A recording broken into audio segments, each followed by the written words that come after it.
Hello everyone and welcome back to another episode of FPL Fanzone. My name's Nick and in today's episode we are going to do a full preview of game week 37. With only 2 weeks left of the Premier League now, we are going to have a look at the remaining fixtures. We're going to look at who's got a little game of all or nothing, who's got everything to play for, who are already on the beach. We're going to look at some of the informed players at the moment, some real captain's dilemma this week. There are so many different options and we'll talk through each of those as well. We'll look also at the assistant manager chip for those of you that have that active, and then finally just my decisions for my team, how I did in game week 36 and what my plans are moving into the deadline for game week 37. If you're new to the channel, love for you to hit that subscribe button. At the start of the season my target was to get to 50 subscribers. I'm now well over 400. Would love to get to the 500 mark before the end of the season. So if you're new around here, or even if you've watched a couple of times, it's free. Hit that subscribe button, hit that notification bell. You'll get updates of everything that's going to be happening pre-season and new things that we're going to be adding into the channel for next year as well. Also, if you're already subscribed, thank you. First and foremost, don't forget to hit that like button. Leave a comment below on any questions that you have and I'll get back to you as quickly as I can. So without further ado, let's get started. Okay, so let's start then with the remaining fixtures. And if you look at the fixture difficulty rankings and the fixture ticker, it's just not nice reading for anyone really. The only team that's got 2 greens is Ipswich, and let's be honest, we're not picking any players from Ipswich for the last 2 weeks on that as well. There's a couple of other little nuances to look at as well. So the FA Cup is actually playing on Saturday, the FA Cup final. So Man City and Crystal Palace are playing on Saturday. Now remember that the game week starts on Friday night in the UK, Saturday morning here in Australia. So you'll have the Friday night games, which are the 2 teams that are playing in Europe midweek, and we'll talk about those in a second. Then on Saturday we've got the FA Cup final, so Man City and Crystal Palace. Now they'll be playing their game on the Tuesday night or Wednesday morning here in Australia. So after the FA Cup, so with players from Man City and Crystal Palace, we don't know what state they're going to be in. One of those teams is going to have won the FA Cup. Now if that's Crystal Palace, that's their season over. They've got nothing else to play for because they've got their European spot through the FA Cup, and they can't actually qualify for Europe through the league anyway.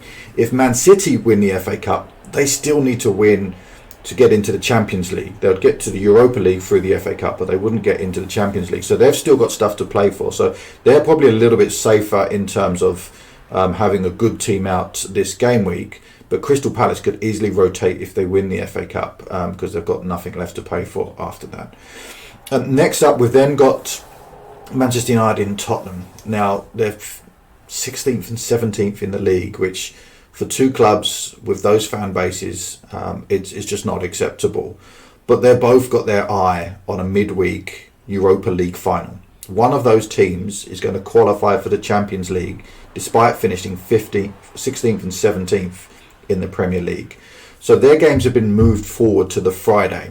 So they've got the early kickoffs and they're playing Chelsea and Aston Villa. So Chelsea are at home to Man United and Aston Villa are at home to Tottenham. So ideally you want to be targeting Villa or Chelsea players because Man United and Tottenham have nothing to play for in the league apart from pride, but they've not shown much of that this season, and they're going to want to rest their players so that they can play their best teams and with chance of getting into the Champions League, and more importantly for them winning a cup and trying to salvage what's been a terrible season for both of those teams. So they're playing on the Friday night in the UK, Saturday morning here in Australia. So you want to be looking at those and obviously taking that into consideration that they've got their one eye on the midweek fixture for the Europa League final. Chelsea's Conference League final is actually after game week 38. So they might rotate their team in game week 38 because obviously they'll have their final after that as well, but they're still chasing Champions League.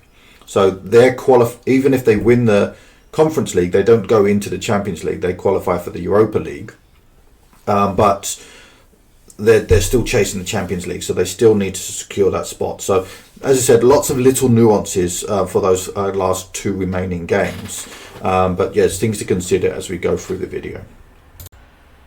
Okay, so let's play a little game of all or nothing. Who's got something to play for? Who are on the beach? And that's really going to help us to identify which teams we can target. It's going to play a big issue when we look at sort of our chips, look at our captains, look at what teams are fighting for something and which teams are, their season is already over. So let's have a look at all or nothing. First up, let's take a look at the teams that are still playing for something. Now, Liverpool have already qualified for the Champions League, and there are 4 remaining spots. So 5 teams from the Premier League, the top 5 teams of the Premier League will go into the Champions League next year. So that means that between Arsenal, Newcastle, Man City, Chelsea, Aston Villa and Forest could all potentially go through and get Champions League. So they've all got something to play for. If they all win all of their games, the top 4 will go through. So Arsenal, Newcastle, City and Chelsea would go through if they all won their home games. But obviously Arsenal are playing Newcastle this week, so that's not entirely possible. Villa and Forest obviously still trying to, they're currently in 6th and 7th, but they could still qualify for the Champions League if they can get one of those top 5 spots. The next up, we've got the Europa League. Now this, again, plays a little bit of a nuance as to who gets where in terms of who can get into the Conference League. So if Man City win the FA Cup final, they qualify for the Europa League, but they could also qualify for the Champions League by finishing in the top 5. So if they qualify by finishing in the top 5 and win the FA Cup, then what that does is that then opens up the 8th place in the league to get a Europa Conference League place. Because Newcastle have already secured a Conference League place by winning the League Cup, but they will almost certainly qualify for either the Champions League or the Europa League. So that extra spot is now open. So if Crystal Palace win the FA Cup, they would qualify for the Europa League, and therefore there wouldn't be an 8th place in the Premier League for a European spot. I hope that all makes sense. It sounds really confusing. If Man City win the FA Cup, then there'll be an 8th spot in the Premier League for a European spot. So therefore Brentford, Brighton, Bournemouth and Fulham will be able to qualify for Europe. So those 4 teams that are obviously mid-table at the moment are all fighting for 8th place and could get into the Conference League. If Crystal Palace win the FA Cup, then those teams have nothing to play for. Their seasons are effectively over on that as well. That sounded as clear as mud. Hopefully when I play it back it makes some sense. If you've got any questions, drop them in the comments below. I will answer them and try and be as clear as possible. But basically what I'm saying is 4 of those top 6 teams will get into the Champions League because Liverpool has already qualified as the 5th one. Those other 2 will drop down into the Europa League or the Conference League, depending on where Crystal Palace or Man City win the FA Cup. Hopefully that was clear. If not, let me know in the comments below. Okay, so who is already on the beach?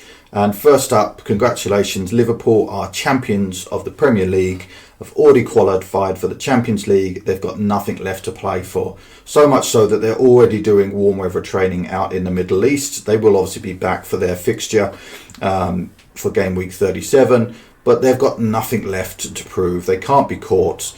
And so there could be rotations in their team, but there's just nothing for them to actually fight for.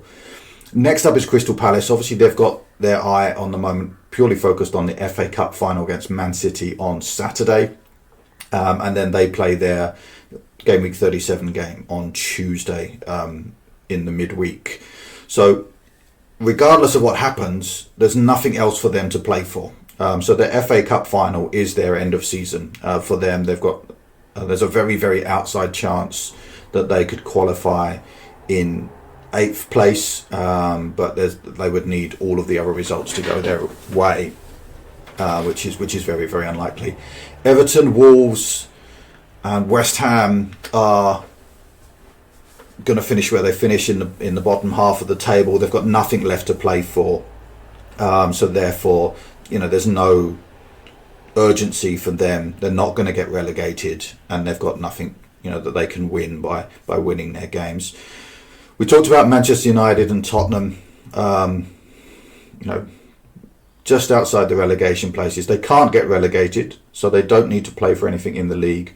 All of they've got left is their Europa League final, and obviously whoever gets that will qualify for the Champions League next year, but they will not be focused on their Premier League game this game week, for sure. They will both rest their best players in trying to have the best possible team out for the Europa League final in midweek. And then obviously the bottom three here, Ipswich, Leicester and Southampton, we all know that we've all been targeting them all season as well. So with those teams that are on the beach, we should be targeting them as they've got nothing left to play for on that. So again, we want to keep that in mind as we look at decisions for our final 2 weeks on whether we're chasing rank or whether we're trying to protect our rank to win our mini leagues.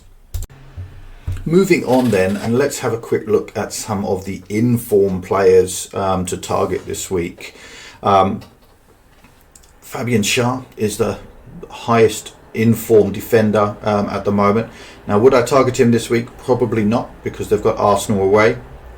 And both Arsenal and Newcastle are fighting for that Champions League space. Actually, they're both fighting to finish second at the moment. So that's going to be a tough game. So I probably wouldn't be targeting defences in either of those two teams at the moment. Jared Bowen, now we talked about West Ham being on the beach, but Jared Bowen is the most informed player in the game at the moment. I think he's got returns in the last 5 games and certainly returned for me in the last 3 that I've had in my squad. He's up against a tough fixture against Nottingham Forest, but they have absolutely lost their way recently. And I don't know if it's the pressure of trying to chase for that Champions League spot or whether they have just their players haven't quite found that form. Obviously, there was a bit of drama on the pitch last week with Marianakis giving a dressing down to Nuno on the pitch. And obviously they've got Awoniyi, who's in an induced coma at the moment. So our thoughts go out to him and his family and hope and wishing him a very speedy recovery from his surgery. So there is obviously a lot of going on at Nottingham Forest at the moment. Jared Bowen is in great form, so I do think that he is a great pick to have. If he's in your team, you certainly keep him. If you haven't got him in your team, he's certainly worth looking at bringing it in. Although it's a tougher fixture this week, I still think it's winnable given some of the challenges that Nottingham Forest are facing at the moment. And then he's got Ipswich away next week. So I just think that there's some opportunities there for Jared Bowen to stay on fire and continue getting some points.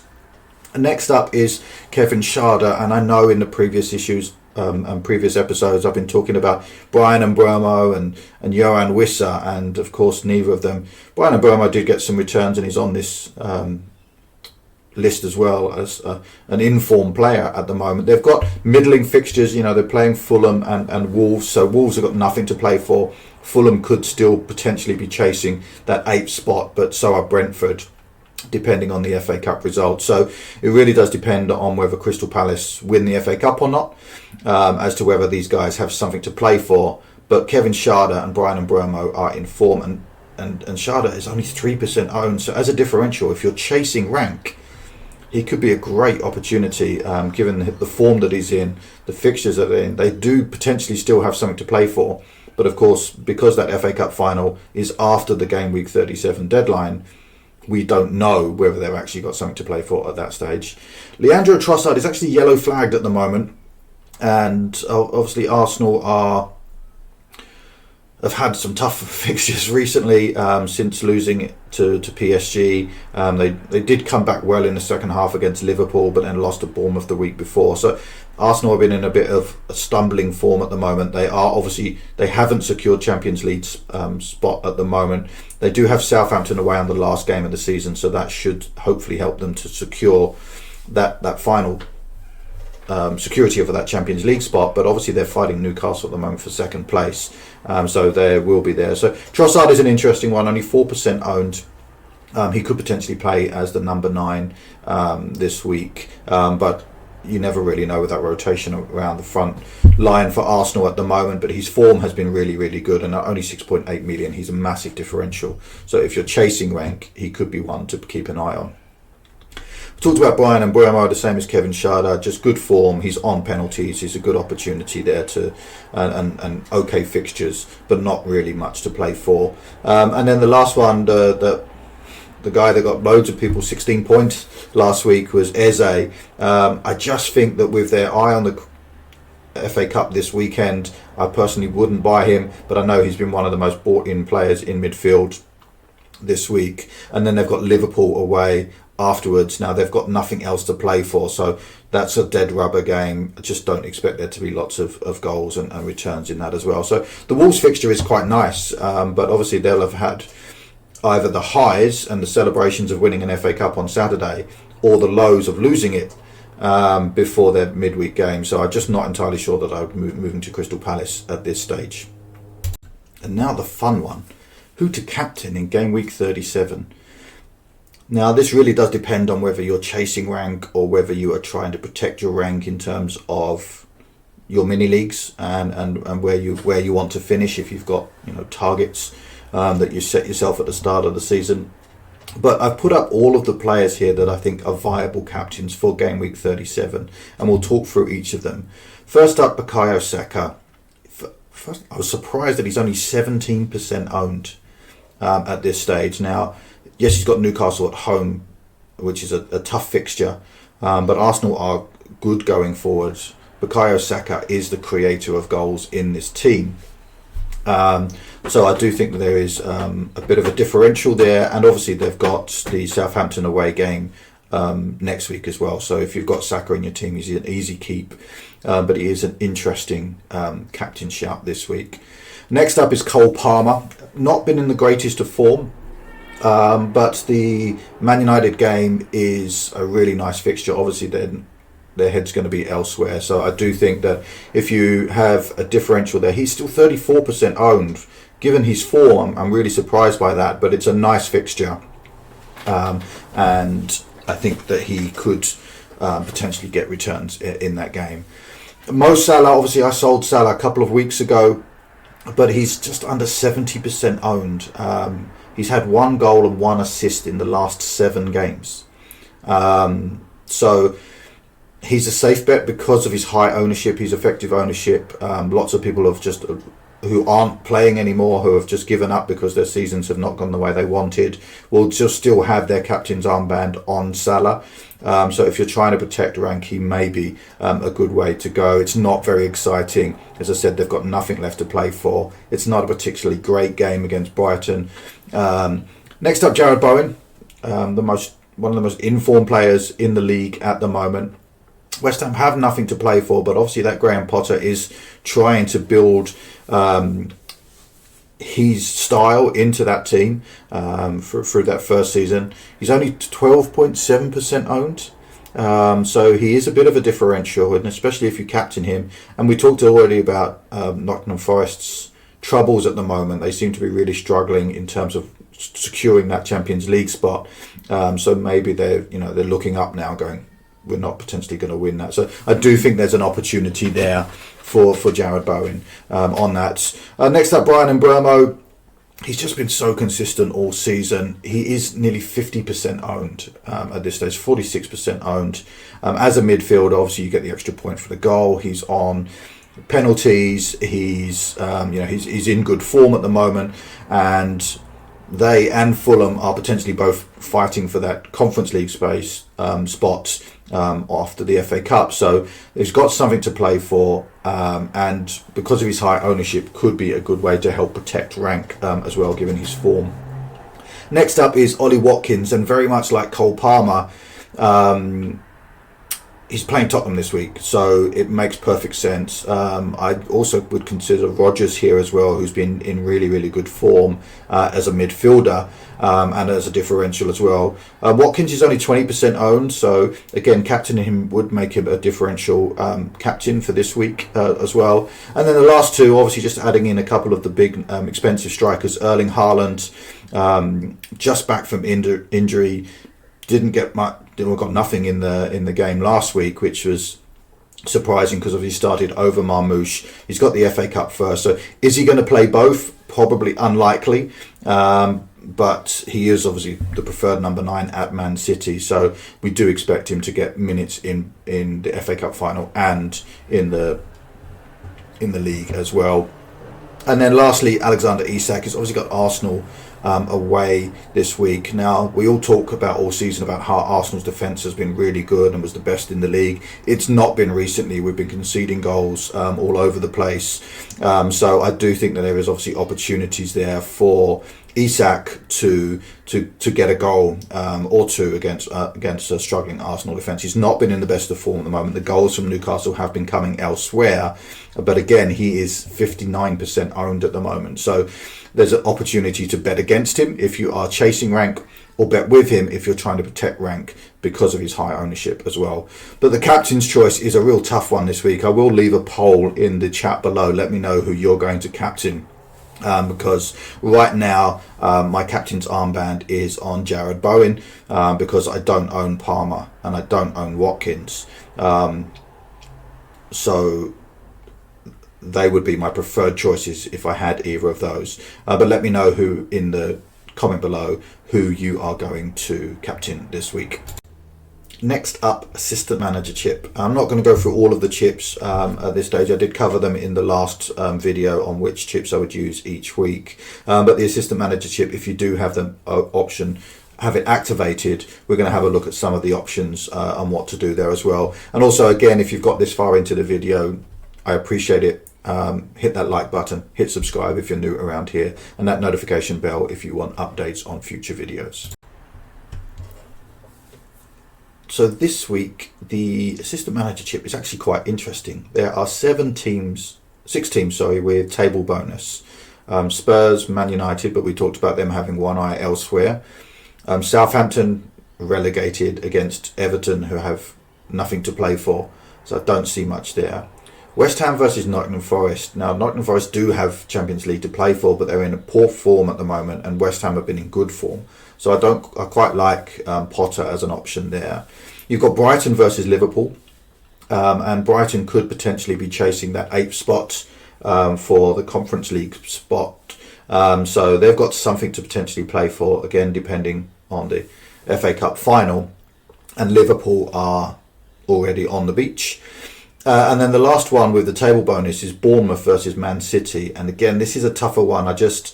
Man City may have already won the FA Cup, or they may have lost the FA Cup, but regardless of that result, Man City are still chasing Champions League, because the FA Cup doesn't give them Champions League, so they would still need to put out a full strength team. So if you're chasing rank, I would go after table bonus, and I would go after Hertzler first for Brighton against Liverpool, because Liverpool have nothing to play for. Potter next, because although Forest do have something to play for, I think West Ham are in better form at the moment. And then lastly, I would go for Iriola versus Man City, but realistically I probably wouldn't do that, chasing table bonus.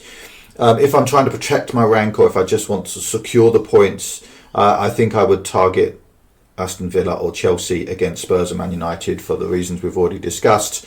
And then the last one would just be Guardiola, just because I think that they will still need to be chasing for that Champions League, so he will still be putting out a really strong team on that one as well. But let me know in the comments below, do you have the chip active? Which manager would you go for?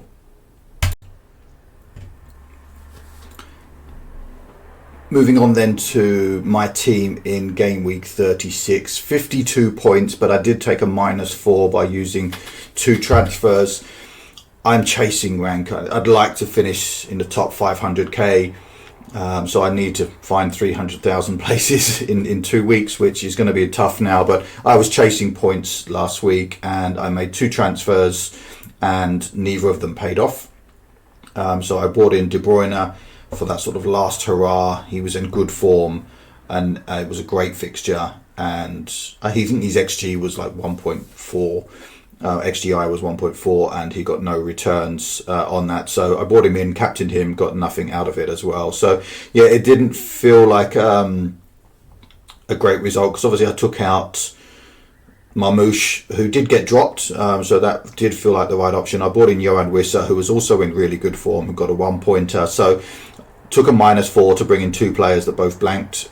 Captained one of them as well. So, and it's a shame really, because I look at my whole defence and I got points from Henderson, Ruben, Gvardiol and Konsa. Bowen and Mbeumo all got returns as well. So it was just my attack that got nothing, with De Bruyne, Saka, Isak, Wissa and Mateta all getting blanks.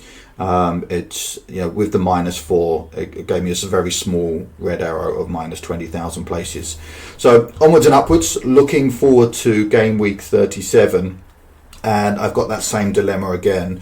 Do I chase points? Do I take another -4?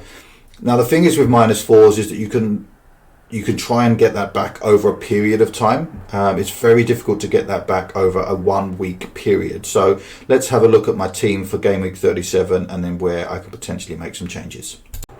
So in game week 37, I am looking to switch to a 3-5-2 at the moment, moving Mateta down to the bench just because I don't know what state of mind that Crystal Palace team are going to be in. I will keep Henderson just because Raya's got Newcastle this week, and I've got Isak on my team. I just think that Henderson versus Wolves is more chance of a clean sheet than Raya versus Newcastle. Defence stays the same with Ruben, Gvardiol and Konsa. Ruben and Gvardiol have Bournemouth at home. They are still chasing the Champions League spot, so I am definitely going to be keeping them in. For that, I do expect a strong team there. I've got 2 Aston Villa, so Konsa, and then I've brought Rodgers off the bench, who are playing Tottenham away. As we've already discussed, we think that's a good fixture to target. I've got De Bruyne at the moment, and I don't know what to do here because obviously it's his last hurrah, and there's one of 2 options. He either plays in the FA Cup or he plays in the league. I'm not sure he plays in both. He might get minutes in both, but I don't expect him to get 90 minutes in both. So he is a minutes risk now for my game week 37, so a potential one to transfer out. Saka versus Newcastle. I do think Saka is a great player and he's got a great fixture next week, so I'm not looking at moving him on. Bowen's in great form and Bremo's in good form against Forest and Fulham respectively. I've got Wissa up front as well, so, and then Isak versus Arsenal. So overall, the team's not in a bad spot, but there's no one there that really screams good captain choice at the moment. I could potentially do Rodgers instead of Bowen. But Bowen, I've just got my captain's armband currently sitting on Bowen because he's in the best form at the moment, and I think Forest are struggling a little bit. So let's have a quick look at some of my potential transfer options and whether I go for just using my 1 free transfer or whether I look at the taking another -4 again this week. So for me, I'm really tempted to move Isak to Watkins this week, just because Isak's got a tougher fixture. Watkins has a really nice fixture, and it could be good captain potential for that as well. The other option is to actually do the double move, free up the money by using Isak down to Watkins, but then also move De Bruyne to Palmer. Now, thinking about this logically, which I don't do very much throughout the season to be honest, taking a -4 for someone that you want to make a captain makes sense, but I then would have 2 players I could potentially make a captain, and that doesn't make sense to take the -4 for that. So for me, does Cole Palmer score 4 points more than De Bruyne? That's a risk. There's no guarantee of that. He could, of course, but I don't know which game De Bruyne is going to play. If De Bruyne is playing 90 minutes against Bournemouth, or Cole Palmer's playing 90 minutes against a Man United team, I do expect Cole Palmer to score more, but is it 4 points more? I'm not sure. So realistically, I'm probably just going to do Alexander Isak to Watkins. I would love to have done Mateta to Watkins, but I just don't have the money in the bank to do that. I think I'm 0.3 million short, and I can't do De Bruyne straight to Cole Palmer either. So the only way I could get both is to downgrade. And as I said, with Isak, I just think that his form's not been great at the moment, and I just think Watkins' fixture is better. So I may look at taking that gamble for the last 2 weeks. So here's what my team would look like for game week 37 if I made that transfer. I would have Henderson in goal versus Wolves at home. I'd have Ruben, Gvardiol and De Bruyne all at home to Bournemouth. We've got Konsa, Rodgers and Watkins all at home to Tottenham, so that's tripled up against the Tottenham. And then Saka versus Newcastle at home, Wissa and Umbremo versus Fulham at home, and Bowen at home to Nottingham Forest. So lots of home teams there. Actually, every player is a home team player, which is great. Options for captain I'd move the captain's armband to Watkins.